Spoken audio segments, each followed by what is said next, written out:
Welcome to star 9 news.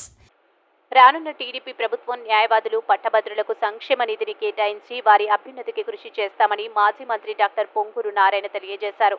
Nellore నగర నియోజకవర్గ పరిధిలోని ఉస్మాన్ సాహెబ్ పేటలో న్యాయవాదులు పట్టభద్రులు ఆత్మీయ సమావేశాన్ని senior advocate Ramesh Babu, legal cell president Riyaz బాషా, legal cell secretary Ramesh Babu, నన్నే సాహెబ్ అంకయ్య చౌదరి తదితరుల ఆధ్వర్యంలో నిర్వహించారు. ఈ కార్యక్రమానికి ముఖ్య అతిథులుగా డాక్టర్ పొంగూరు నారాయణ విచ్చేశారు. నారాయణకు వారు ఘన స్వాగతం పలికి పూలమాలలు, శాలువాలతో ఘనంగా సత్కరించారు. ఆత్మీయ సమావేశం ఏర్పాటు చేసిన న్యాయవాదులు పట్టభద్రులను ఆయన అభినందించి అన్ని విధాలా ఆదుకుంటామని భరోసా ఇచ్చారు. రానున్న ఎన్నికల్లో టీడీపీని గెలిపించాలని కోరారు. ఈ కార్యక్రమంలో న్యాయవాదులు, పట్టభద్రులు, పలువురు టీడీపీ ముఖ్య నేతలు తదితరులు పాల్గొన్నారు. ఎప్పుడన్నా ఇక్కడ ఇన్స్టిట్యూషన్ ఏదైనా చిన్నది జరిగినా అది పేరెంట్స్తో వాళ్ళతో కూర్చొని డిస్కస్ చేసేసి క్లోజ్ చేసుకునేవాడు. అసలు ఎక్కడ ఆల్మోస్ట్ నిల్. మినిస్టర్గా ఉన్నప్పుడు అట్లా ప్రిన్సిపల్ సెక్రటరీస్ వాళ్ళు కోర్టు ఇష్యూస్ని డైరెక్ట్గా వాళ్ళు చూసుకుంటారు. 2019 నుంచి 2024 ఈరోజు వరకు జగన్మోహన్ రెడ్డి గారి వల్ల నాకు కోర్టులు, లీగల్ సెక్షన్స్ ఇవన్నీ పర్సనల్గా స్టడీ చేయటం,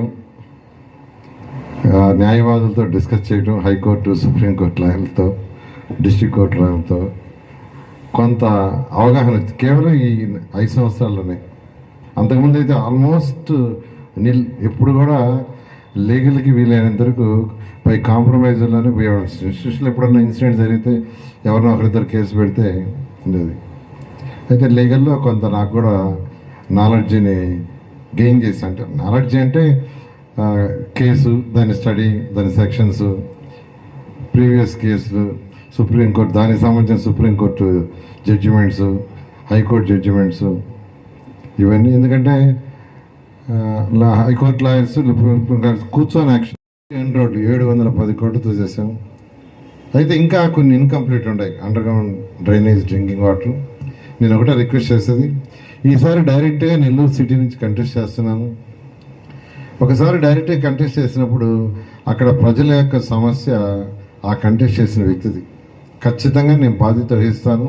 నెల్లూరు సిటీ వరకు ఎవరికి ప్రాబ్లం ఉన్నా, ప్రజా సమస్యన ఖచ్చితంగా చేస్తాను తెలియజేస్తూ, మీ అమూల్యమైన ఓటుని నాకు ఎమ్మెల్యేగా వేమిరెడ్డి ప్రభాకర్ రెడ్డికి ఎంపీగా ఇస్తే ఆయన కేంద్రం నుంచి ఫండ్స్ తీసుకొస్తారు, నేను రాష్ట్రం నుంచి ఫండ్స్ తీసుకొస్తాను.